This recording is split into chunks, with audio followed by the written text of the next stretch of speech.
O homem é todo imaginação. Deus é homem e existe em nós e nós nele. O corpo eterno do homem é a imaginação, que é o próprio Deus. Blake. O objetivo da primeira parte deste livro é mostrar, por meio de histórias reais, como a imaginação cria a realidade.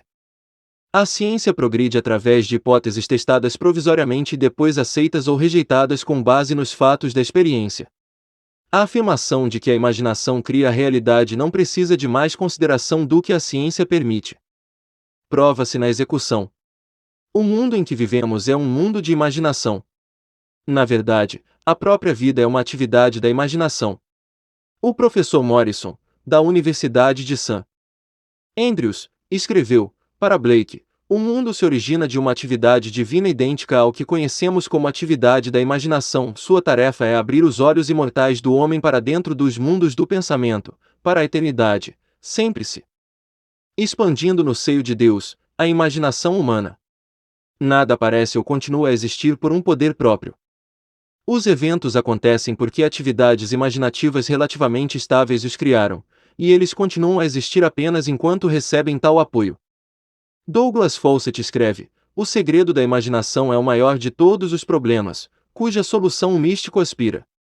O poder supremo, a sabedoria suprema, o deleite supremo, encontram-se na remota solução deste mistério. Quando o indivíduo resolver o mistério da imaginação, terá descoberto o segredo da causalidade, que é, a imaginação cria a realidade. Portanto, quem está ciente do que está imaginando sabe o que está criando, cada vez mais reconhece que o drama da vida é imaginário, não físico. Toda atividade em segundo plano é imaginária. Uma imaginação desperta trabalha com um propósito. Ela cria e preserva o desejável e transforma ou destrói o indesejável. A imaginação divina e a imaginação humana não são dois poderes, mas um. A distinção válida entre os dois aparentes não está na substância com que operam, mas no grau de intensidade do próprio poder operacional. Atuando em tom alto, um ato imaginário é um fato objetivo imediato. Em tom menor, um ato imaginário é realizado em um processo de tempo. Mas, quer a imaginação seja alta ou baixa, ela é a realidade última, essencialmente não objetiva, da qual os objetos brotam como fantasias repentinas. Nenhum objeto é independente da imaginação em algum nível ou níveis. Tudo no mundo deve seu caráter à imaginação em um de seus vários níveis.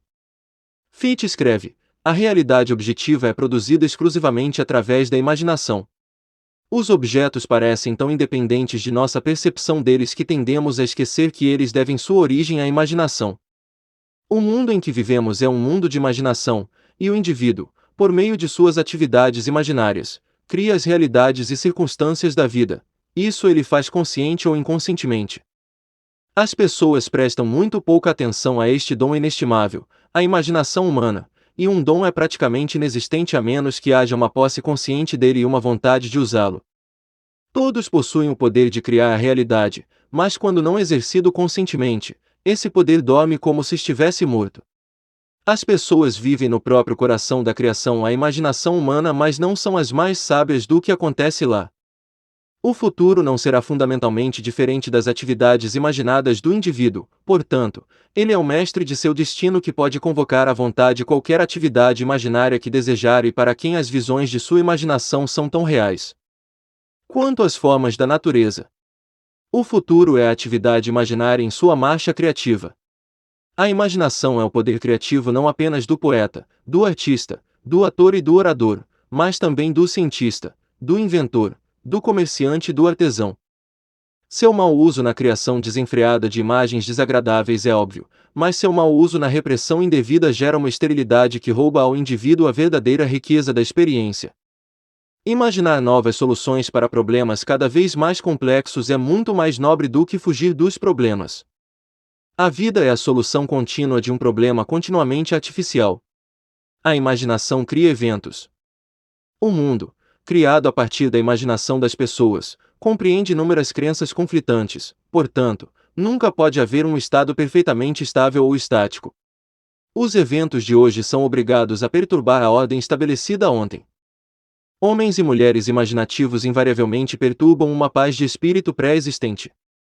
Não se curve aos ditames dos fatos nem aceite a vida com base no mundo externo.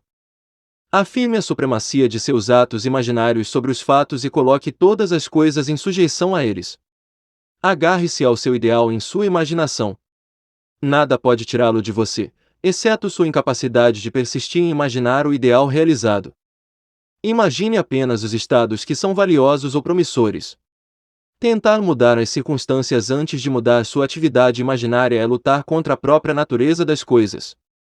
Não pode haver mudança externa até que haja primeiro uma mudança imaginária. Tudo o que você faz, sem o acompanhamento de uma mudança imaginária, nada mais é do que o reajuste inútil de superfícies. Imaginar o desejo realizado causa uma união com aquele estado e durante essa união você se comporta de acordo com sua mudança imaginada. Isso mostra que uma mudança imaginária resultará em uma mudança de comportamento. No entanto, suas alterações imaginárias comuns ao passar de um estado para outro não são transformações porque cada uma é rapidamente sucedida por outra na direção oposta.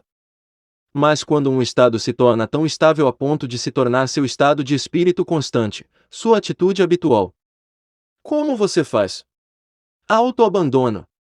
Esse é o segredo. Você deve se abandonar mentalmente ao seu desejo realizado em seu amor por esse estado, e, ao fazê-lo, viver no novo estado e não mais no antigo estado. Você não pode se comprometer com o que não ama, então o segredo do autocompromisso é a fé mais o amor. Fé é acreditar no que é incrível. Comprometa-se a sentir o desejo realizado, na fé de que esse ato de autocompromisso se tornará realidade. E deve se tornar realidade porque a imaginação cria a realidade. A imaginação é conservadora e transformadora. É conservador quando constrói seu mundo a partir de imagens fornecidas pela memória e da evidência dos sentidos. Ela é criativamente transformadora quando imagina as coisas como deveriam ser, construindo seu mundo a partir dos sonhos generosos da fantasia. Na procissão das imagens, as que têm prioridade naturalmente são as dos sentidos. No entanto, uma impressão sensorial presente é apenas uma imagem. Não difere em sua natureza de uma imagem de memória ou de uma imagem de desejo.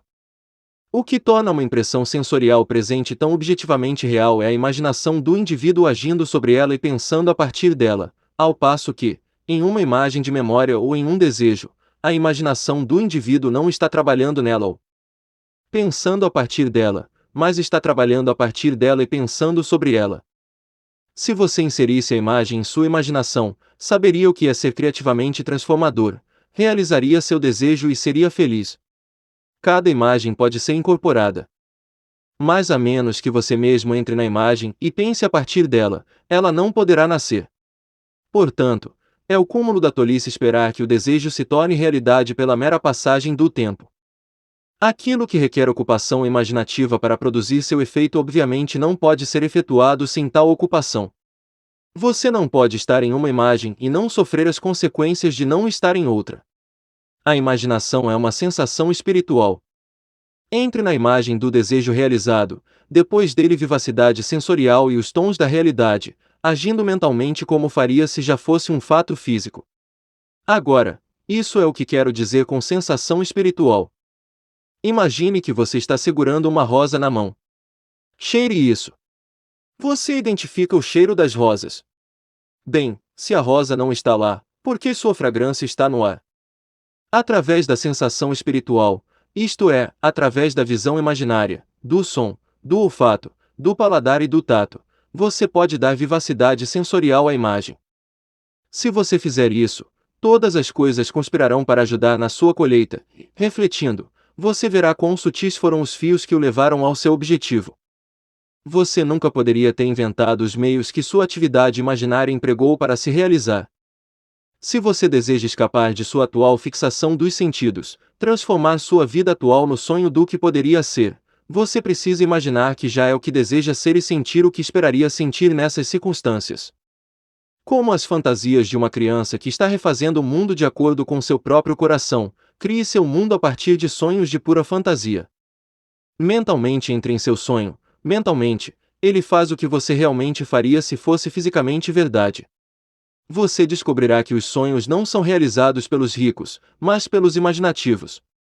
Nada fica entre você e a realização de seus sonhos, exceto os fatos, e os fatos são criações da imaginação. Se você mudar sua imaginação, mudará os fatos. O indivíduo e seu passado são uma estrutura contínua. Essa estrutura contém todos os fatos que foram preservados e ainda operam abaixo do limiar de sua mente superficial. Para ele, é simplesmente história. Para ele, parece inalterável, um passado morto e firmemente fixado. Mas por si só está vivo, faz parte da era da vida.